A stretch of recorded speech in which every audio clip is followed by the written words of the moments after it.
राधे राधे, जय श्री कृष्णा। कैसे हैं आप सब? आप सभी भक्तों का मेरे चैनल में बहुत बहुत स्वागत है। तो देखिए आज की वीडियो उत्पन्ना एकादशी में व्रत पूजा कैसे करें, संकल्प कैसे लें और व्रत में क्या खाएं, कैसे करें, कब से शुरू करें।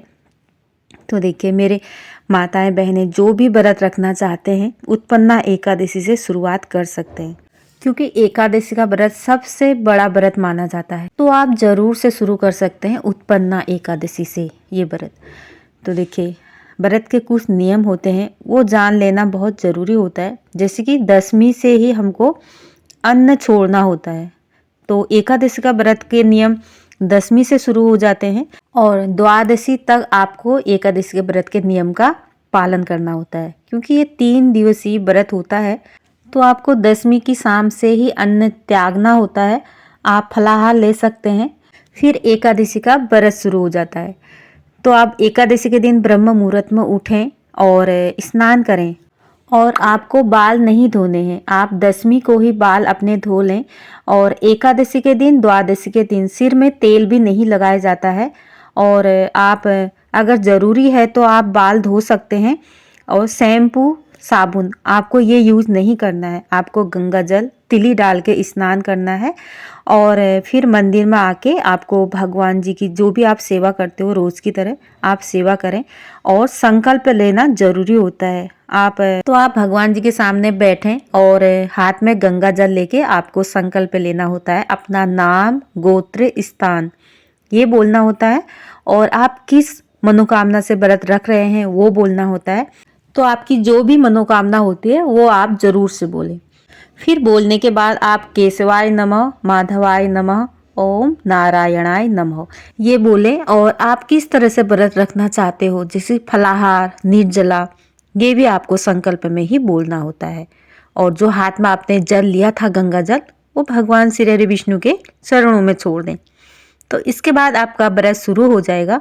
फिर आप उस दिन ज़्यादा से ज़्यादा भगवान जी के नामों का जाप करें, कीर्तन करें और हो सके तो रात्रि में आपको जागरण भी जरूर से करना है। अगर पूरी रात्रि भर आप जागरण नहीं कर सकते हैं तो आप कम से कम 9 बजे तक या 10 बजे तक भी घर में अपने कीर्तन कर सकते हैं।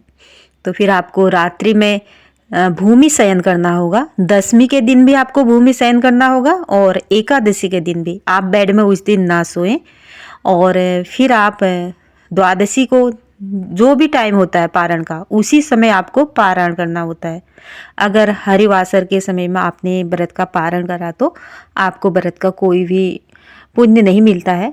तो आप ये ज़रूर से देख लें और गूगल में भी आप सर्च कर सकते हैं, यूट्यूब में भी दे सकते हैं। अगर आपको पता नहीं है तो पारण का, तो आप ज़रूर से देख के अपने पंडित जी से पूछ के ही पारण करें हर व्रत में। और कई लोग क्या होता है कि शुक्ल पक्ष की एकादशी का व्रत ही करते हैं और कृष्ण पक्ष की एकादशी का व्रत नहीं करते हैं। तो वो सोचते हैं कि कृष्ण पक्ष की एकादशी का पुण्य नहीं मिलता है। तो ऐसा कुछ भी नहीं है। अगर आपको पूरी एकादशी का पुण्य चाहिए तो आपको कृष्ण पक्ष की एकादशी का व्रत भी रखना होगा। तो एकादशी में कोई भेदभाव नहीं करना चाहिए और ना ही होता है, ना कृष्ण पक्ष की ना शुक्ल पक्ष की, दोनों एकादशी समान होती हैं। तो आप ये कोशिश करें कि दोनों एकादशी का व्रत कर सकें।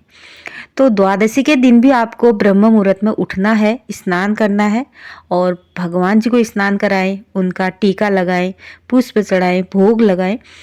और फिर जिस समय भी पारण करते हैं उस समय आप चावल पहले ही, चावल, दाल, रोटी, सब्जी ये बना के रख लें। और जिस समय पारण करोगे उसके बाद भगवान जी को भोग लगाएं और उसके बाद आपको थोड़ी दान दक्षिणा जरूर से निकालनी होगी। आप पंडित जी को मंदिर में भी दे सकते हैं, कोई गरीब को, निर्धन को भी आप भोजन करा सकते हैं। अगर उस दिन आपको टाइम नहीं है तो आप दूसरे दिन भी मंदिर में दे सकते हैं, लेकिन आपको थोड़ा दान दक्षिणा जरूर से निकालना होगा। उसके बाद आप ग्रहण कर सकते हैं।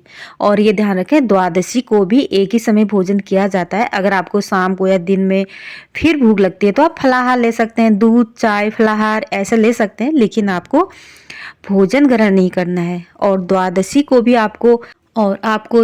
को भी सरसों के तेल में खाना नहीं बनाना है। आप मूंगफली के तेल में, घी में बना सकते हैं, भगवान जी को भोग लगाएं और फिर आप ग्रहण कर सकते हैं।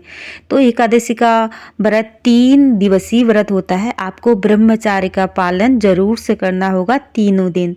तो तभी आपको पूर्ण फल की प्राप्ति होती है जब आप ये एकादशी के व्रत के नियम आप सही से निभा लें। अगर कोई भी गलती होती है तो भगवान जी से क्षमा याचना जरूर से करनी चाहिए। तो राधे राधे दोस्तों, यही थी छोटी सी वीडियो, छोटी सी जानकारी। अगर वीडियो पसंद आती है तो लाइक करना, शेयर करना, कमेंट करना और मेरे चैनल को सब्सक्राइब करना। राधे राधे, जय श्री कृष्णा, थैंक यू।